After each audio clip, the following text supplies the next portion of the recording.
All right, we'll wait for everyone to get loaded into Zoom. While we wait, I'll say cheers to everyone. I always look at myself and that's not where the camera is. So. But uh this is not bourbon. It last Tuesday was bourbon when we did the live one, but I don't know, something about sitting in my office at home with just the four-legged children around doesn't seem appropriate to sip bourbon on a 2 o'clock on a Tuesday afternoon. If you ignore the 2 o'clock on a Tuesday afternoon, that doesn't sound like a bad thing. Right, right.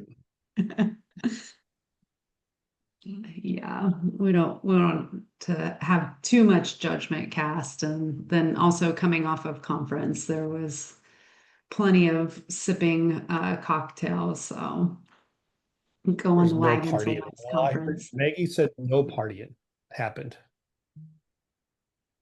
I don't, yeah, it was at least not that I was invited to.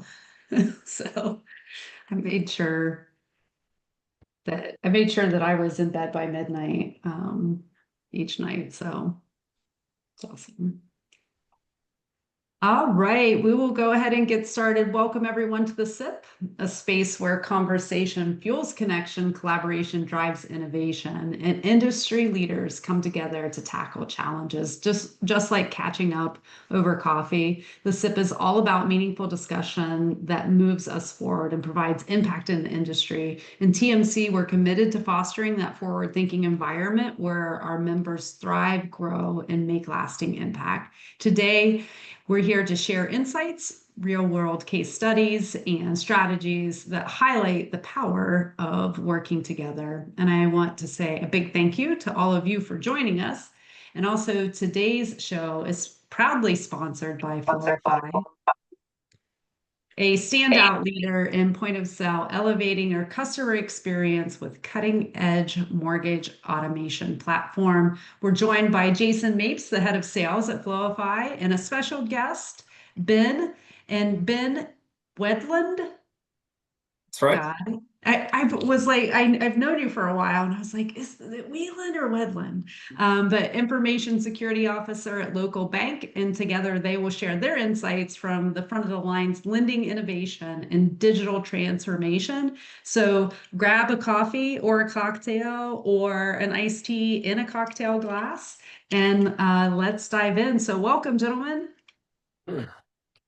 Yeah. Thank you guys for having us. Yep. Sure. Appreciate it. Jason, you're leading sales for Floify, and you bring a depth of experience from both the technology side and the lending side from over the years. Can you walk us through your career journey and what drew you to Floify's mission? Sure. Well, my career journey was a long one. I started out as originator. I'm not going to say the year because it'll age me. Then from there, I opened up my own branch, had 50 originators at one point. That I teamed up with a lot of realtors here in St. Louis and financial planners. Then I kind of branched out into the wholesale side and the technology side in the co-op space and helped navigate that and really dug into lenders to see what they were doing technology wise, how they were taking loans in, and just a whole back office. And from there, I branched into the CRM side of things. Used my knowledge of how I used to do everything manually because that's what we did back in my day. We didn't have CRMs. We didn't have. I mean, I think I was on Byte back then too for origination systems. It was a lot of manual work. So CRM sped that up. It gave a lot of ways to market to clients and get business. So I took my expertise back in that and talked about my horror stories and different things. Then I branched into the point of sale world. And that kind of was where I love it here because it's kind of the experience for the loan officer, the experience to the borrower. How does that borrower apply for a mortgage? It's a huge task for a lot of people. They don't understand what's going on. So if you can automate some of that stuff, educate them along the way, I think the point of sale up front does that. And that's what really drew me to Floify. They do a very simple way on workflows, make it simple for the borrower and the experience, and then also educate them on why they were doing certain things. Absolutely, and understand that passion. Ben, I've worked with you in local bank and the local bank team over the last couple of years, and but not very many people at TMC know you and know local bank. So please share. I mean, your title doesn't necessarily express the number of hats that you wear. So tell us what Sure. you do at local bank and a little bit about the bank as well. Yeah, absolutely. So for context, talk about local bank first a little bit. We are, I would say, just over 3 years into our journey as an institution. So at this point, technically the bank that we purchased to become local bank has been in place since 1914 in little old Red Level, Alabama, where if anybody on this call has ever been there for any reason, I would be quite surprised. But it's a little town with about 400 people, and they had a little bank that we purchased a little over 3 years ago and have now grown into local bank. So with that context, we are still at this point a pretty small team. We have branches now in Huntsville, LPOs in Birmingham, Gunnersville. We have a branch in Tuscaloosa, and we have teams in Lower Alabama and Florida now. So as we've grown, I started off here at local bank just being our mortgage systems administrator. So I began really detailed in this space, and as I grew at the bank, ended up taking on responsibilities as information security and such. So I have a pretty holistic view of tech at our bank, and especially on the mortgage side. So that's where I kind of come in here with Floify, and that's been a big part of our journey. So that's about where we are right now. We have a lot of growth in the coming years, I'm sure, but right now we're still in that tiny bank size right now. Awesome. Thank you both for the intros. I saw someone's note taker, AI assistant, like pop on, and I thought that it was someone saying they actually knew that small little town in Alabama. But let's No, I'm shift not surprised. let's shift gears and get into the meat of today's discussion. So, Jason, Flowify has carved out a strong reputation in the point of sale category. How do you see Flowify's positioned in today's marketplace, and what sets it apart from other POSs? Like, what is your value proposition? The biggest thing is configurability. We're able to do multiple workflows, maintain multiple workflows. We can do from the crazy LO that wants to do all kinds of weird questions and do that. We can accommodate that all the way down to standard rigid application flows. And you can have them all go at the same time. So you don't have to have the same application flow for everybody. We've had some people, I know one client I just looked has 125 different workflows through their branches and loan officers. And that's whenever we maintain or do any upgrades, it doesn't break. So that's the biggest thing there. Um, Another thing is, I think, is really our customer success team behind the scenes. We just don't say, hey, here's a platform and have fun with it. We really take hands-on white glove approach and really help them get adoption. And if the LOs have questions or admins, we're there to help them along the way. And I think Ben could probably attest to that a little bit going through the process now of some branches that are live and going through some training as well.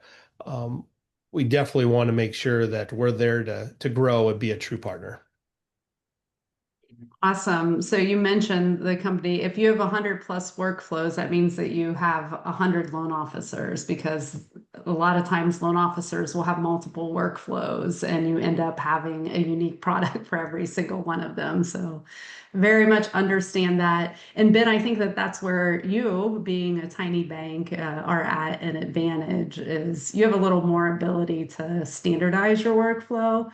But how long has local bank been using Flowify? And can you walk us through like your typical workflow and highlight the key Flowify features that you align with?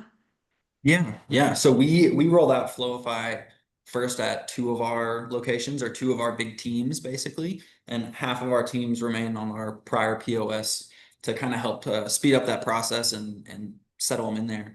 And I think it's about 3 months now that we've been live, and those teams doing all of their loans through Floify.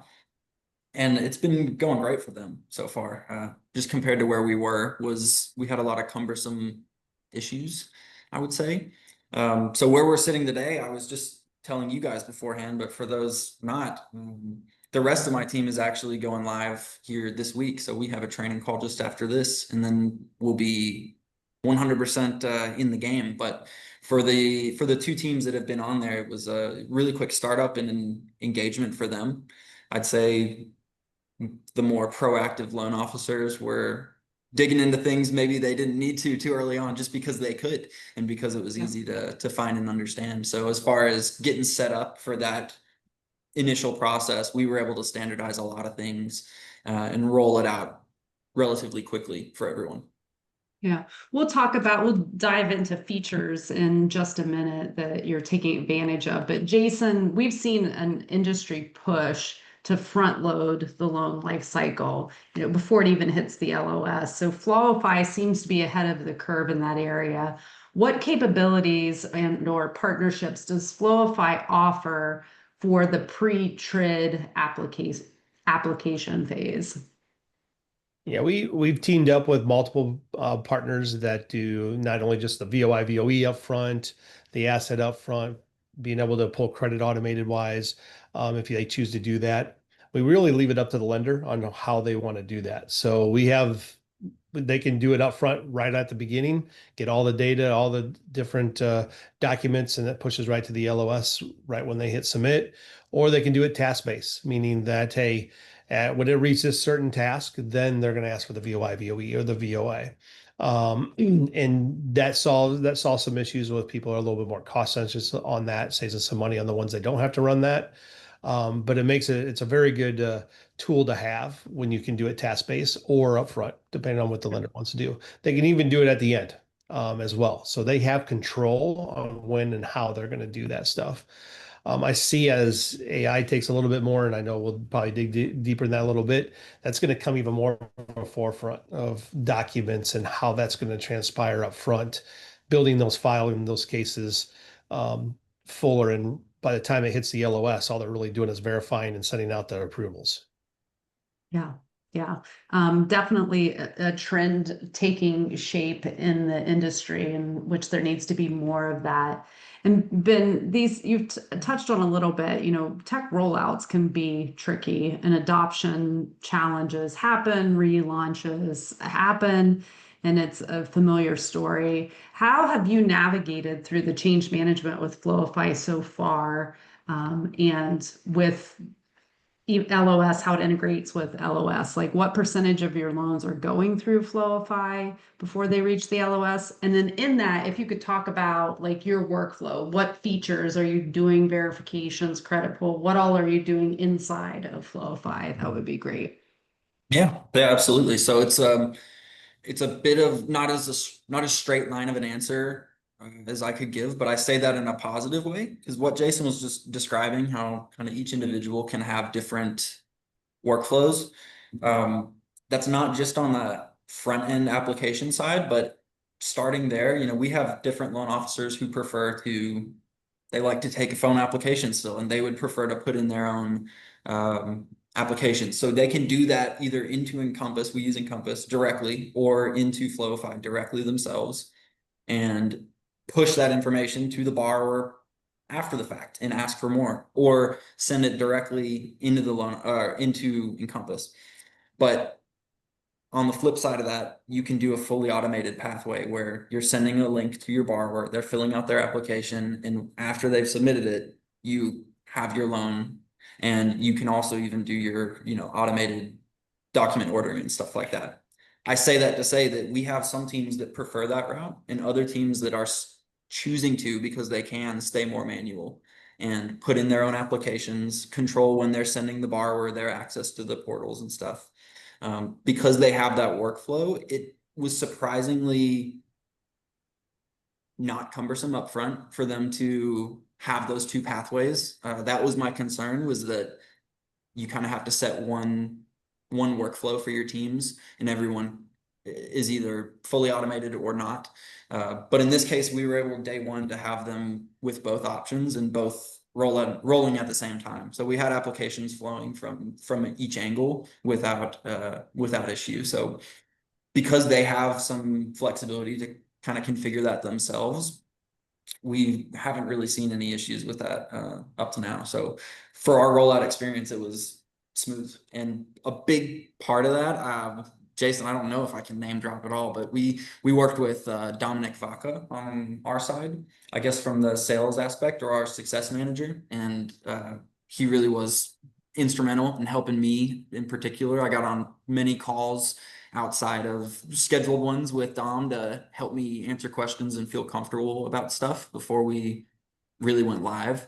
And he, I think, is probably the biggest advocate for the rest of his teammates on their support staff. And heck, I know multiple by name at this point, and appreciate each of them. So up to now, we've had a great experience from that side with support and getting help when we need it. Yeah, and I definitely think like the configurability and allowing people to do business the way they want to do business really helps with adoption and the change management process. We talked about this before in one of Floify's existing clients. We talk about the best technology is a technology that no one talks about. And if they aren't talking about it, it is likely because it's working, it's doing what it's supposed to. People love to complain about, or blame their technology. But when systems work and they work in the same process that loan officers are used to, it helps with adoption, it helps with buy-in, and you get less noise so they can focus on what's important, which is selling and providing a great user experience both for the client and for the sales team. But Jason, let's dig a little bit deeper. So across the TMC network and in the industry, many see swapping out a POS or adding a POS because some are on legacy platforms that are attached to their LOS that really are doc collection platforms, not necessarily a POS. They see it as being too big of a lift, and so they just put their head in the sand. How do you respond to those objections, and what would you say to lenders that may hesitate to make a change? Yeah, we're hearing that a lot lately. I think really it's the fear of change one, and then just the fear in general of ripping and replacing something. And I really think on the point of sale side of things, if the implementation is done right and the due diligence up front during the sales cycle, talking about their needs and wants and certain things, setting that tone is paramount and be able to be successful and making it very easy. And I think that's one thing with local bank we did very well of talking about workflows ahead of time with the branches and getting to know that. So going in, the success manager and the implementation manager knew kind of what to go with. So before we even got on a call, we were already saying, okay, based on conversations, here's a layout of what we have. How does that look? And it was pretty much right on for each branch. We didn't have to do a lot of tweaks. Sometimes with the ability to configure is sometimes a double-edged sword and people overthink it. And I always tell them, hey, let's peel back the onion, one layer at a time. Let's start out here. And then as you learn the system and get a little bit more integrated with everything else tech stack wise, then peel back the onion a little bit, add some configuration, add some different workflows and do different things. Doing that approach seems to make it easy. Ben, I think we had the first branch up and live from the time we signed. It was like a week and a half. I mean, it was quick. Yeah. And that was applications taken, training and everything. And some take 6 months because we had to do extra testing and different things. Whatever that workflow is or whatever we are, our success team is built around that timeline to make it easy. We do most of the work. Yeah, there's stuff that needs to be assigned. We need logos, we need colors, we need different things. Compliance may need to write off on a few templates on text messages and different things that go out as far as documents go. But it's very easy. It's not as easy as ripping an LOS out. It's not, or as hard as ripping an LOS out. It's a point of sale can be very quick and easy, just as long as we don't overthink it. Yeah. And it is, I like the idea of taking nibbles of the cookie before you put the whole cookie in your mouth approach, and then being able to just layer in additional features. I like that. I like that path. So, and Ben, from your perspective, you talked about it a little bit, but what is your response to that perception of it's just too big of a task to move forward? And maybe you can talk a little bit about previous experience and why it might have felt like a bigger experience just because of the level of POS that you were on before. Yeah. Well, whether it's fortunate or unfortunate, this is our third point of sale implementation in the last 2 years or so. So we've dealt with the struggles of putting in one regardless of the end result. And it can be a lot of work depending on what they need and what they want from you up front, and how much they're trying to do for you. In this case, we were really driven, or we are really driven by the borrower experience. And what we were finding is even if our point of sale was doing what we needed as far as collecting documents, filling out a 1003, the very basic stuff, our borrowers were struggling. Or it's kind of like you were describing, where the best software, you don't really talk about it, you don't know that it's there. We were having too many conversations with borrowers about our point of sale. And Floify has given us an experience that we can feel good on, for our borrowers in particular. It's a good experience for the loan officer in that as well. That I'm not detracting from that at all, but that was our kind of motivating factor. Was at the end of the day, if we're not serving our customers and feeling good about what we're sending them every day when we're starting their journey with us all the way through the end of the loan, they're in the point of sale. And if they don't like it, if it's cumbersome, if it's painful, then that really reflects on us. So that was kind of our driver. So I do get that there's headaches involved in a transition like that, but at the end of the day, for us, it was worth whatever effort. And in this case, it was easier. So.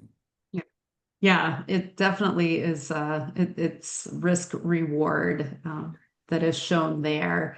And we're going to stick with you, Ben, along those same lines. I hope for you and your team, you get to stick with Floify for too many years to come so that you don't have to go through that and you can work on other stuff. And we know that technology doesn't sit still. So what initiatives is local bank working on for the rest of the year and into 2026 related to technology? And a lot of our goals right now are focused on growth in the next year or so. We have a lot of just internal desires for expansion and sales goals that we're setting to be a little bit lofty in order to drive ourselves down that avenue. So Floify was our biggest push from the tech stack side.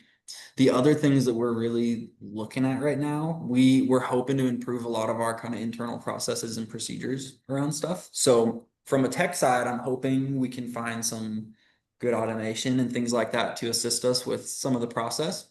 But like I said, we're a very young bank, so we are still at this point procedure light, I would say. And we're going to work on standardizing so that way we can expand and help everyone and make a easy transition for any new employees and stuff like that. But our goals are pretty cut and dry at this point. We're going to be growing a lot this year, and we need our tech stack to support it. Yeah. And it's a great approach. It's like, I always talk to people like that want to grow. And it's like, you have to establish the infrastructure first. And that infrastructure isn't just in tech stack, but it is in workflow. And I know that you're relatively new in your career, at least relative to the people who have been in the industry for decades, but from an operator's perspective, you'll never stop refining your workflow. That will always be an initiative, documenting it, reassessing, reestablishing as you continue to grow. So kudos to you and your team for taking that on and setting that infrastructure in place first. But Jason, Thanks. what can you share with us that that Floify is doing? What's on your roadmap for the remainder of 2025 and for 2026 that lenders can be excited about? Yeah, we got a lot of good things coming. One thing we're looking into doing is deeper integrations with LOSs, the Vestas, um, all the different ones that are out there. Byte, we got a pretty good one with Encompass, but get deeper with some of those other ones. Give them the same experience when it comes to disclosing and a lot of different things there, more automation. Also looking to do how can we get manual touches away for loan officers, processors, and borrowers. So we're looking at different workflows on how we can take those manual touches and make them more automated, which brings us right into our wonderful AI that's out there. We are going to have some exciting stuff coming. We are actually going to be demoing at MBA Annual our first version of our AI tools and what that's going to look like and how it's going to flow. So we're pretty excited about that. That's probably our biggest initiative, and I think that's probably everyone's initiative right now is AI and how can we bake it in. It's really going to help the automation and the communication, smarter workflows, being able to really dig into different things for the borrower and also the loan officer to streamline things quicker. So those are the biggest things without getting into the weeds of everything. But we're also, I mean, our main focus is when we do features and we add different things, does it ring the cash register for the loan officer? Does it help the borrower's experience? That's our bit. That's our two main things. If it helps the experience, then we're going to do that. If it's going to help loan officers get more business and close more loans, then that's something we're going to look into. And we pull loan officers that are on our platform asking those questions all the time to get our ideas. Yeah, and I know for lenders, the more consistency, even though the loan officers and even the clients may be using the system a little bit differently in order to consistently get all the questions answered and to get everything that you need for a loan. The only way to be consistent in that is to do it for the client or do it for the loan officer so that they can go out. And I think that we as an industry are beyond that, the point of sale is going to replace me as a loan officer. And I really think that people are leaning in and saying, you know what, I want automation so that I can sell more loans, so that I can impact the lives of more of my clients. So I think we're beyond that, which is nice not to have to talk about that AI isn't going to replace those people who are seen as subject matter experts and have that human connection. But speaking of MBAs, do you want to, how can people get in touch with you or your team so that they can set up the demo of the AI that you're introducing? They can reach me on my email and I just put it in the chat, or they can actually call my cell phone and I'll put that in the Awesome. chat as well. All right. Well, guys, that's a wrap. So it's been a very fast and incredible conversation. We truly appreciate both of your insights, and a huge thank you to Floify for sponsoring today's episode. And of course, to our listeners for joining us today and helping move the industry forward. We're back next week virtually, Tuesday, September the 30th at 2 p.m. Eastern Time. And also, that's for the TMC community, and also at 4 p.m. Eastern on LinkedIn Live for the broader industry. If you're not yet a member, please reach out to Explore Membership. We did announce last week that we will be in Scottsdale for our next conference on February the 22nd through the 24th. You need to be a member or preferred partner in order to be there, but we throw one hell of a party, and we also in that have set up an experience in which it is extremely insightful and collaborative so that we can all grow and impact the industry together. So until next week on the SIP, cheers. Have a great week. Thank you, guys. Good. Thank you. Thanks, guys.